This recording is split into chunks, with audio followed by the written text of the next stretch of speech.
Hello everyone, we are Group 1. Today we are going to introduce Chapters 7, 8, 9 of Co-opetition. As the former chapter mentioned, players' perception is the fundamental element of a game. Different people view the world differently, therefore, the way people perceive the game influences the move they make. Games and business are played in the fog, since we do not fully understand the information of the whole situation. Players have to rely on their own perceptions to decide on their actions, but they aren't always correct due to a lack of information. Thus, the job of managing and shaping competitors' perceptions is an essential part of business strategy. And sometimes it's the customers or suppliers that need convincing. Once you change people's perceptions, you literally change the game. Shaping perceptions is the domain of tactics actions that players take to shape the perceptions of other players. Some tactics are designed to lift a fog, others to preserve a fog, and still others to stir up new fog. Let's look at all three possibilities. 1. Lifting the fog. Let's first see the example of the peacock's tail. Male peacocks with a long tail is more attractive to females. They are considered stronger for they can survive with a handicap that would attract predators and consume extra calories. So, females go to the long-tailed males not only because their offsprings can also be born with a long tail, but also for fear that if they don't follow the rule, the fashion trend, they may get penalized. The tail is a peacock's way of putting its money where its mouth is. The business analogues to the peacock's tail are expensive displays to influence perceptions of who you are or what you're likely to do. When you try to convince your customers and suppliers that you are what you say you are, the tactic is to put on a display that makes sense only if you are really who you say you are. However, how to establish credibility for yourself and recognize it in others? If you have the goods, you should follow through and support them by these ways. Accept to pay for performance contract. Credibility doesn't come for free. To convince competitors, let's look at the paper tiger example. Rupert Murdoch, the publisher of New York Post, spent money to lower the price and make a point on Staten Island. He showed the main competitor of New York Post, the Daily News, that he was willing and able to take the risk and put even more money at risk. Offer a guarantee. To get the right size for the guarantee, we can look at the example of FedEx. If the guarantee were too large, some people might engage in sabotage, preferring to collect their money rather than their package. So FedEx should make the guarantee large enough to get attention, and to represent an honest effort at compensating people for non-performance, but not so large that some people would actually prefer that the FedEx package not arrive. Give low introductory price or free trials. They make it cheaper for people to experiment and see whether they like your product. You also signal your contents that they will like it enough to come back and buy again at the regular price. Advertise. The challenge here is how to cut through the clutter and be credible. You not only have to be heard, you also have to be believed. We can see it from the example of Gillette. When they launched a new sensor system, they spent $100 million on campaign fees, convinced customers that they are really confident that they have developed a winner.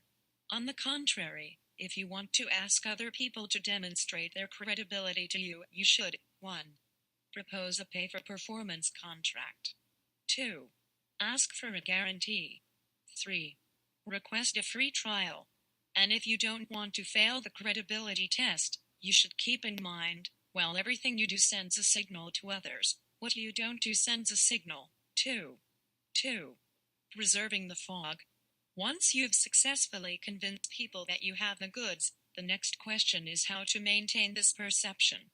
You currently have more to lose than gain, because once people get new information, it might lead them to revise their view of your abilities. There are two ways to preserve the fog. Hiding information. After making a favorable impression, people try to preserve it by buying projects they've turned down, following the herd, and creating reasons to fail. In the E.T. example, when the then president of Columbia Pictures Frank Price thought there wasn't space for 2 movies about extraterrestrials in 1 year, he made Starman and sold E.T. to Universal. However, E.T. topped a successful $400 million to his surprise. Once you decide not to gamble on something, you have little to gain and much to lose from having people learn whether the bet would have paid off. You are better off when the fog is preserved. The fear of being proved wrong leads people to move in herds. If you follow the herd, you'll succeed or fail along with the herd. The fog is preserved. If it turns out that you made a bad decision, you can say, "Who could have known? Other people also made the same decision. At that time everyone thought it was the best thing to do." No one will question your judgment. The desire to preserve the fog can cause otherwise hard-to-explain behavior. Even if there is a 90% chance that lifting the fog will reveal something good, the 10% chance that something really bad will come to light may be too much of a risk to take. Negotiation tactics. In the real business case, the typical negotiation takes place in a fog. That's why people tend to get lost navigating through this fog. There are 3 kinds of mistake and the solutions to them. The first mistake is revealing the minimum you need. You risk getting exactly that and no more. The solution is to establish a settlement escrow to promote good faith negotiating by both parties. The second mistake is making threats explicit. Even if a threat is already implicit, making it explicit changes perceptions. There is no going back. The solution is to bring in a meditator to help the other party understand the consequences of non-agreement. The third mistake is trying to resolve differences of opinion between you and the other party. This is hard to do, and possibly counterproductive. The solution is to recognize what you and the other party do and don't have to agree on. Use differences of opinion to structure win-win deals. 3. Stirring up the fog. If you can't convince them, confuse them. Sometimes you need to make things complicated, even unpredictable. A simple game quickly becomes transparent, and it is not always a good situation that people could see through what you are doing. You need to create a fog, and you can do that by complexing pricing schemes. Complex pricing schemes create a fog that obscures the true price. There are some takeaways for complex price schemes. Hide high price. Disguise opportunistic pricing. Hide low prices to preserving an image of quality. Hamper comparison shopping. However, it also increase administrative costs, confuse and frustrate customers, and encourage furtive price-cuttingly competitors. People get particularly upset if sellers hike prices in response to a spike in demand. That's why sellers sometimes try to hide price rises in a fog. For example, when a 10-day conference took place, a hotel offered rooms for $350 per night. However, the minimum stay has to be 40 nights. Still, creating a little fog can be much better than acting in a way plain for all to see. It's better than the example during the destruction of Hurricane Andrew. Georgia Pacific jacked up its lumber prices in Florida, profiting from others' misfortune. It resulted into immense public criticism. It would have been better if Georgia Pacific raised price only a small amount and get long-term contracts from customers. Chapter 8. Scope. Every game is linked to other games. Even the mere anticipation of tomorrow's game influences today's game. Understanding, playing off, and changing the links between games is our final lever of strategy. The first step is to recognize the link between games and can use them to your benefit. 1. Links between games. Part players, added values, rules, and tactics is the way to classify the links between games.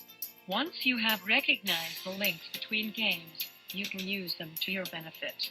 The links aren't unchangeable. You can create new links between games or sever existing ones. By doing so, you change the scope of the game at the same time. 2. Links through added values. Most of successful companies may face a dilemma. The company may have some great products and dominant market for a long time. Then a challenger comes into the market with their superior product or technology.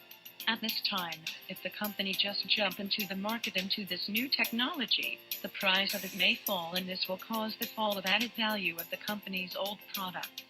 Nintendo, for example, was the dominator of the 8-bit game market for several years until the Sega, the other game company, entered the market with its new product, 16-bit game system. Although Nintendo had developed the 16-bit game system for a few years, it didn't bring the new system in rush. Because Nintendo knows that once they jumped into the market, the battle of selling new products would certainly lower the price, and also shrank the added value of Nintendo's old products, the 8-bit one.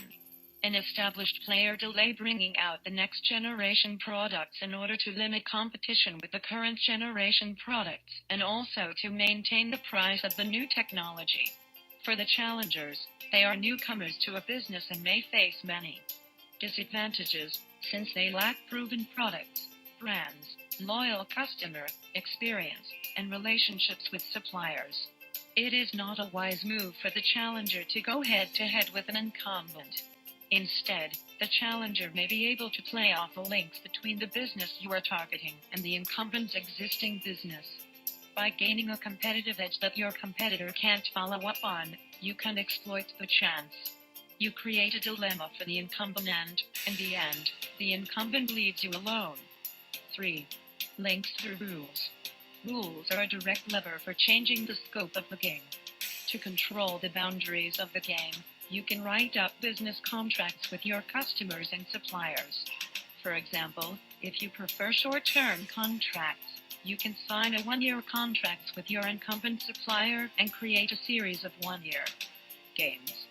However, a short contract isn't big enough to tempt the other challenger into making an aggressive bid. And for the incumbent supplier, losing competition isn't that serious cause there are always another opportunities next year. Therefore, lengthening the scope of the game can solve the problem. The longer the contract you offer, the more the suppliers will treat the game as a once-and-for-all competition. Furthermore, the suppliers may have more added value next year than now. With a long-term contract can be better protected against the future shift in power. Links through tactics.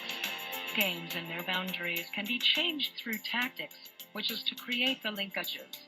The key ingredient for linkage is contingency. Another player must believe that what you will do in one game depends on what happens in another. The game is all about the perception. NutraSweet, an American company who produce artificial sweeteners, make an example of using this tactic. NutraSweet's European patent expired in 1987, 5 years before the use patent expired. There was a company, Holland Sweetener, entered the market, but with a small plant. NutraSweet started cutting the price aggressively and triggering a price war. Although NutraSweet will lose nearly 80% of its profit margin, the price war in Europe served as a warning to anyone considering entry into the US market after 1992. The tactic worked and Holland lost lots of money, which made them delay its expansion plans.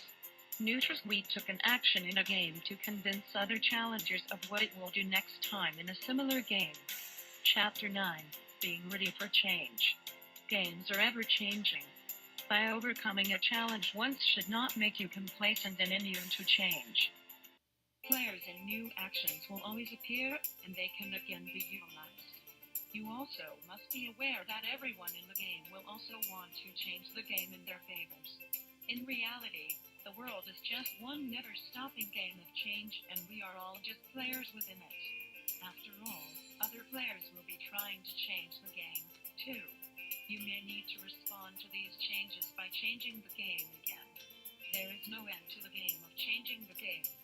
Business is cooperation when it comes to creating a pie, and competition when it comes to dividing it up.